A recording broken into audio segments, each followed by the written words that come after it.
Here is the another question of non-profit organization or club account November 2013. November 2013 paper 22 question number 3।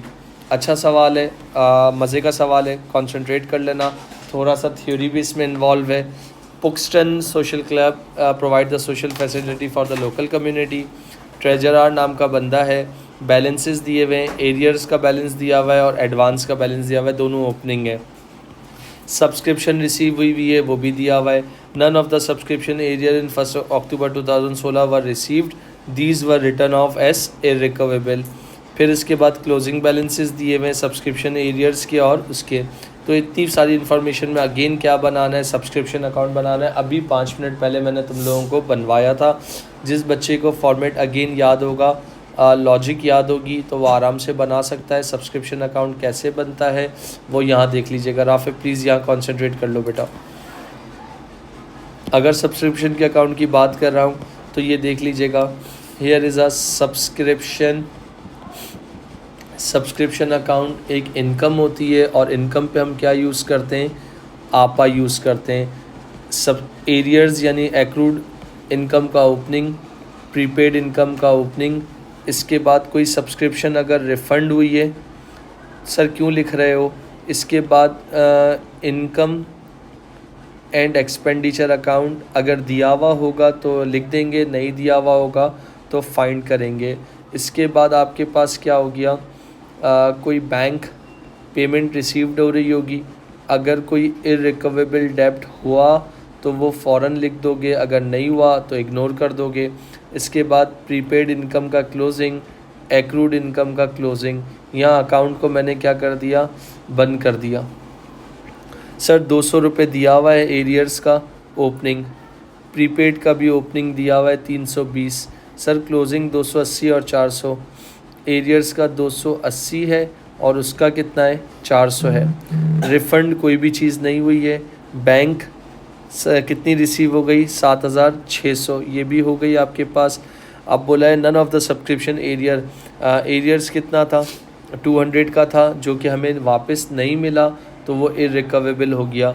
कौन सी side दिखने में heavy लग रही है, 320 प्लस 7600 प्लस 200 प्लस 280, तो इनका मैंने टोटल किया तो 8400 में से 600 माइनस कर दो तो आपके पास बैलेंसिंग फिगर से कितना आ गया, 7800।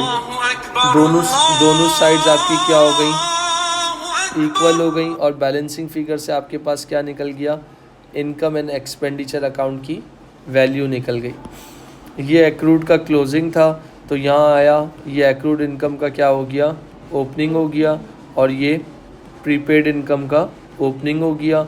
अगर एसओएफई बनाने का बोलेगा तो ये कहाँ जाएगा आपके पास, बैलेंस शीट के अंदर सब्सक्रिप्शन एरियर्स बन जाएगा और ये बैलेंस शीट के अंदर subscription in advance current liability बन जाएगा।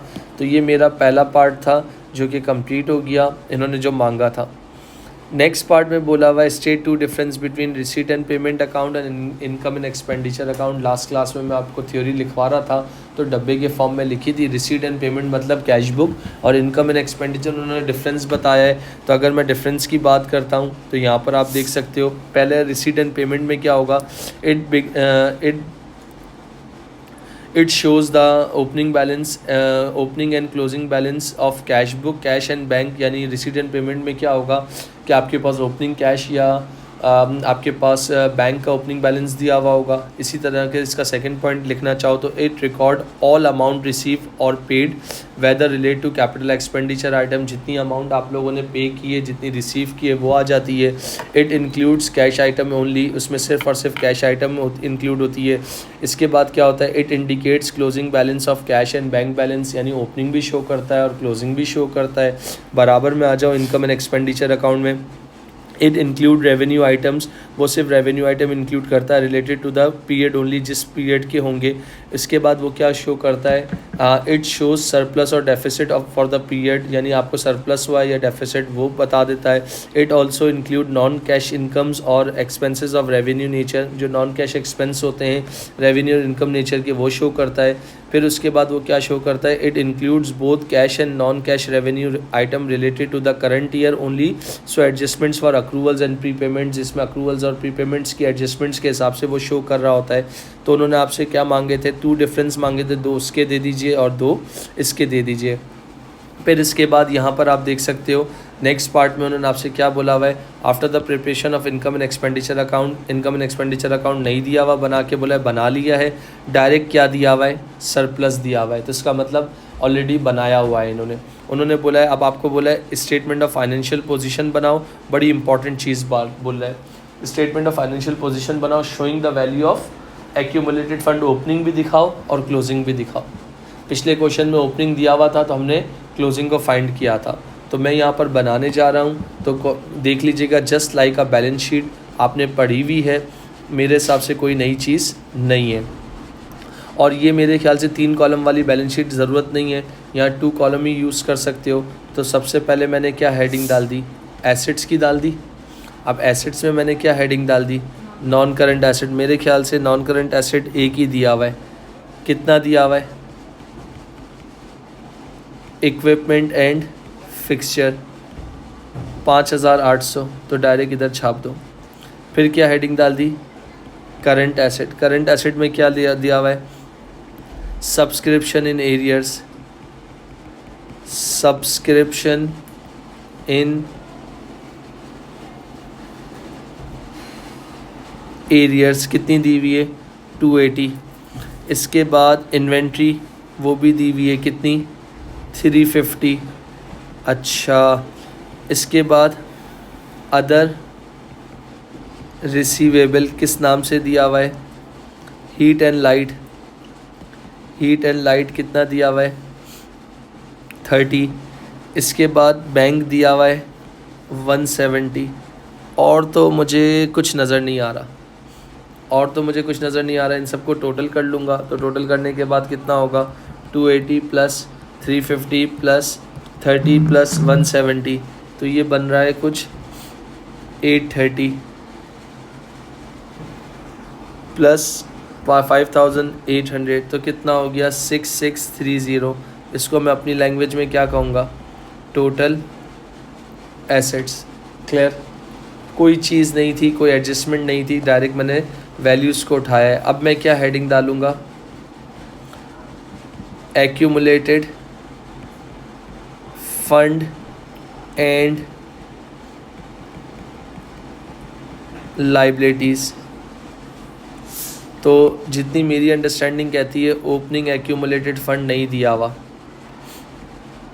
ओपनिंग एक्यूमुलेटेड फंड नहीं दिया हुआ, तो मैं क्या करूं,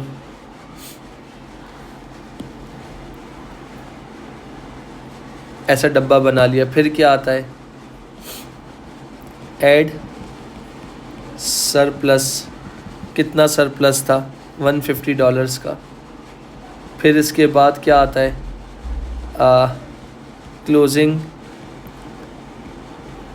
एक्यूमुलेटेड फंड, वो भी नहीं दिया हुआ।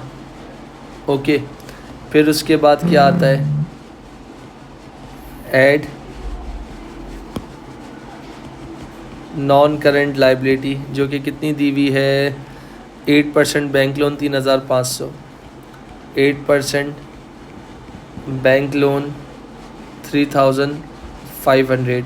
फिर क्या आता है, add current liability, subscription in advance 400, subscription in advance 400। फिर इसके बाद क्या आता है, ट्रेड पेएबल, जो कि कितना दिया हुआ है, $80। फिर इसके बाद अदर पेएबल सैलरी के नाम से दिया हुआ है, अदर पेएबल सैलरी कितना दिया हुआ है, 250। अच्छा, और क्या दिया हुआ है, इन सब का टोटल कर लो, कितना होगा, 80, 250, 400, तो ये बन गया तुम्हारा 730। अच्छा, तो इसका मतलब ये क्या होगा, total accumulated fund and liabilities. तो मैंने कहा ये कितना दिया हुआ था, तो यहाँ लिख दिया 6630, क्योंकि जो टोटल एसेट्स होंगे वही यही होगा। रिवर्स वर्किंग के थ्रू जाऊंगा,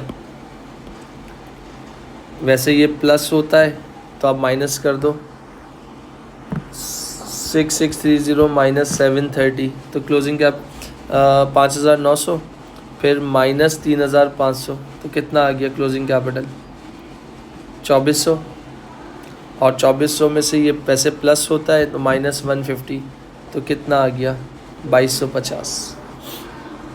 तो ये हमने बैलेंसिंग फिगर करके निकाल लिया।